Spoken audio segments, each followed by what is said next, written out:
नमस्कार मु ममता स्वागत करुछि आपण माननकु मो चैनल ओडिया घर चलणी को। आज मु आपण मानक सहित चिकेन आलू झोल रेसिपीटी शेयर करी। चिकेन झोल बनेबा बहुत ही इजी वे रे बनेबाटा बहुत ही सहज, टेस्ट मध्य बहुत ही बढ़िया अटे। थरे निहाती भाबे ट्राई करिवे ए रेसिपी को। चिकेन करी बनैबा पई एठी मु नेछि 750 ग्राम चिकेन ताको भलो भाबरे धोई देली। हाफ चम्मच हळदी गुंड, हाफ चम्मच लंका गुंड आ हाफ चम्मच लूण, ता सहित फाळे लेंबू देकी आको भलो भाबरे गोळागोळी करिकी आधा घंटा पर्यंत कवर करके रखिदबा। एमिति करबा द्वारा चिकेन आउ आइसणिया लागि न थाए, माने जेतेबेले आमे बसै थाउ चिकेन को तार टेस्ट मध्य द्विगुणित हो जाय थाए। तो गोली दबा, गोली के आम आधा घंटा पर्यंत रेस्ट पे छाड़ीदबा।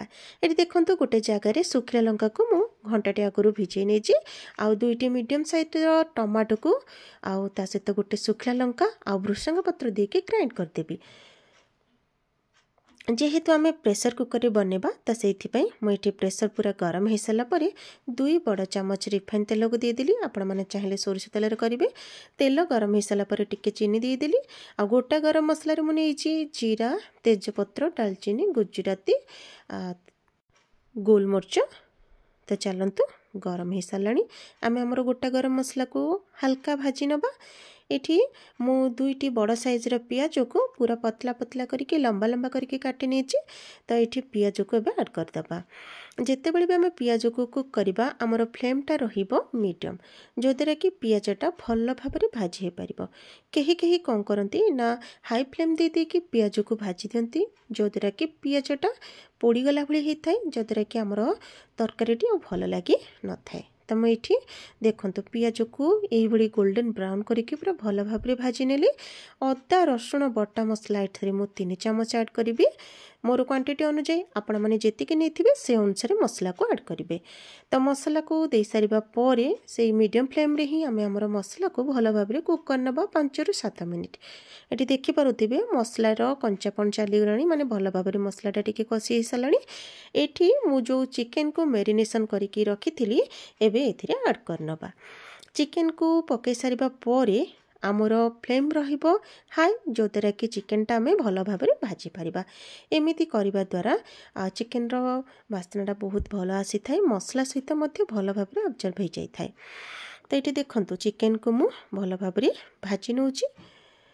तो ये मो पाखरे मसला रे अछि लंका गुंड, हळदी गुंड, गोलमर्च गुंड, जीरा पाउडर, ता सहित लूण। जेहेतु मेरिनेशन समय रे लूण पकईथिले तो आपण माने जिते बेले भी मसला सहित पकेबे से अनुसार लूण को टेस्ट अनुसार भाग मापर ही पकेबे। तो ये देखंतु ये मु बाटिकी रखी देखी आपण मानकु भृषंगा पत्र, टमाटो, ता सहित गोटे सुखिला लंका ताको यही समय रे ही देदेबी। कभर करी करी आम भल भाव पूरा ये चिकेन को कषि नबा। देखि पारुथिबे कलरटा तो बहुत ही बढ़िया देखा जाउची, बास्ना मध्य बहुत सुंदर आछी। काहे कि ना एठी हमरो फ्लेवर टिके बदली जाइछे। एठी हमें कोन करिजे ना भृषंगा पत्र टिके ऐड कर दीचे।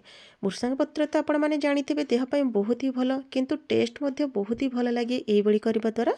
तो मसला को आम एमिति कवर करी करी मसला रू एमिति हमरो तेल छाड़ीबा पर्यंत भलो भाबरे कुक करनबा।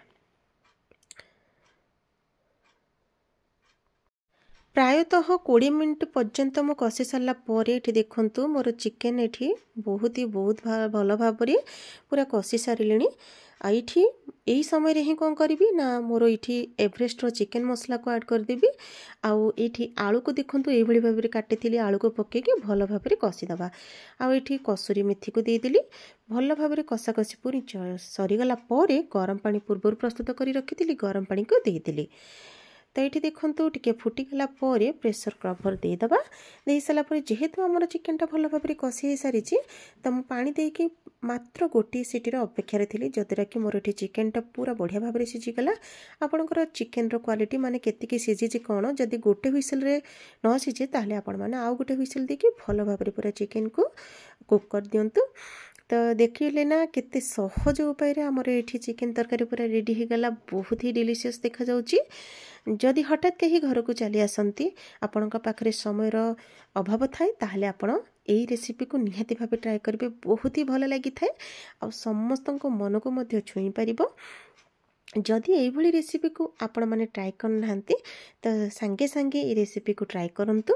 गरमा गरम रुटी परोटा गरम भात सहित सर्व करंतु समस्त को बहुत ही भल लगे। वीडियोटी भल लगे लाइक कमेंट शेयर करेंगे।